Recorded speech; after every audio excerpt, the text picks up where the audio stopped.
Hello, I'm Taj, digitally known as Tropic Vibes, the host of Nifty Business, where we highlight NFTs and explore Web 3.0 as we move from pure speculation to creating real-world value.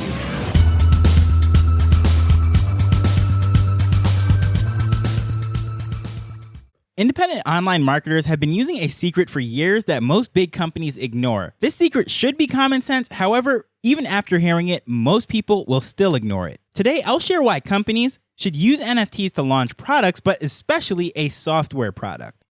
And for starters, when I say software, I mean anything such as desktop apps, mobile application, or a web app. I'm just going to group everything as software. So for illustration, I'm just going to use something that we can all relate to and appreciate, an alternative to Discord. Right off the bat, I know a lot of people should say, oh, thank God, I can't believe that is not out there yet, that is popular, that should be something that everyone's trying to do.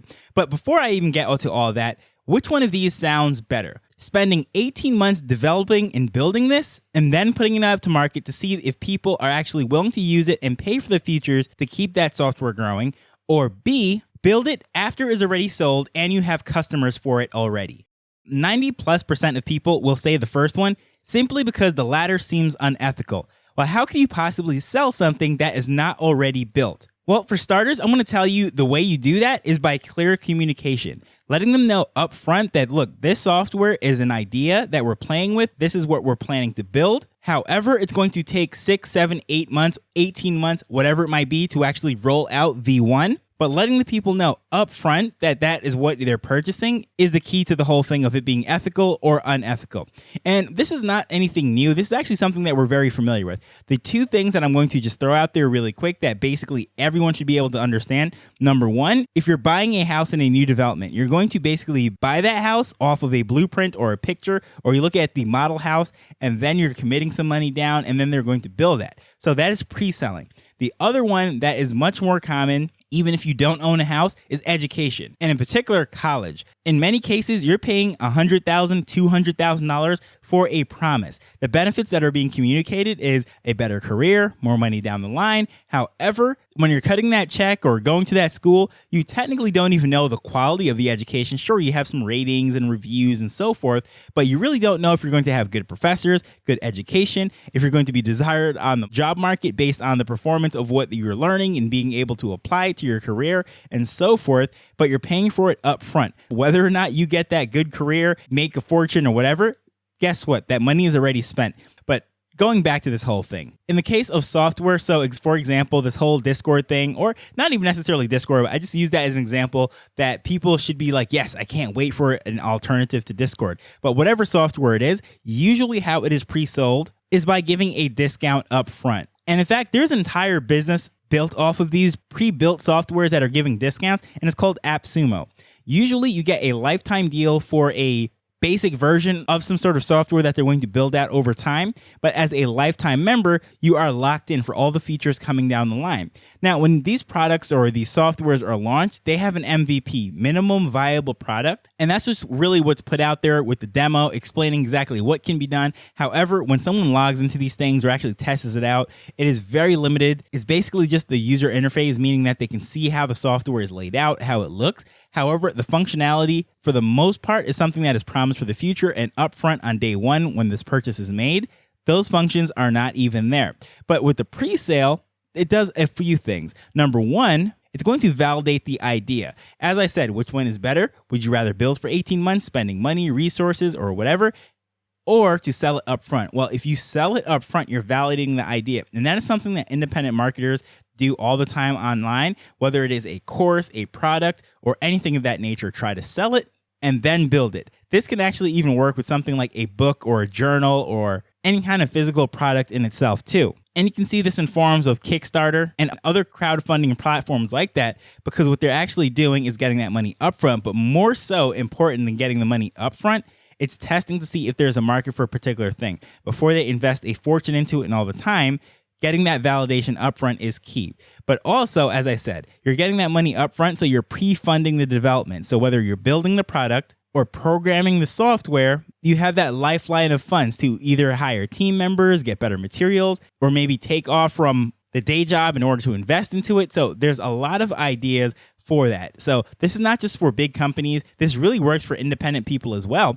But for whatever reason, big companies just do not use it. You normally see these one-man teams or one-woman teams, solopreneurs as they're called, that are doing this. However, you hear about the big, massive companies that are spending millions and billions of dollars into certain things that doesn't sell once it hits the market. And using this whole NFT space, look what Coinbase did with their NFT marketplace. And that's just an example because I know that is not really a software, something that they were selling, but here's something that they put a lot of money into building, a lot of money into marketing, and no one's using it. Now, think of it in the sense that that was an app or a platform that was really a membership-based thing. Well, that would have been a complete disaster. Well, it still is a complete disaster. However, they might have been budgeting and predicting monthly income, and they end up getting nothing from it. So time and funds are not wasted. And in this space, we often talk about just having that core base, those people that are ride or die with the community or with the NFT. Well, as far as businesses go in Web 2 and before that even, just understanding that 1,000 people at $100 a month or 1,000 people that are willing to spend 1,000 equals $1 million.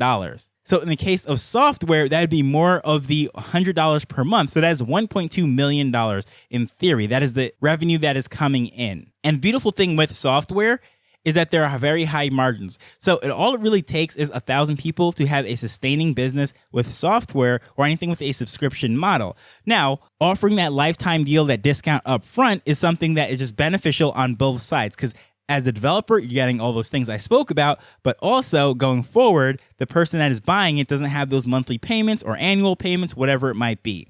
And how I actually even thought of this episode is something that I was brainstorming for Hoodlum Society. Of course, I'm on the team. I speak about that project all the time, but giving you a little behind the scenes and how I ended up with this topic for this particular episode is because I have an idea to roll out some education. I'm trying to figure out how to token gate it. And I know there's different platforms, and I've even mentioned many times I'm a member, or a holder, I should say, of Crypto Tech Women. They have an educational platform as well.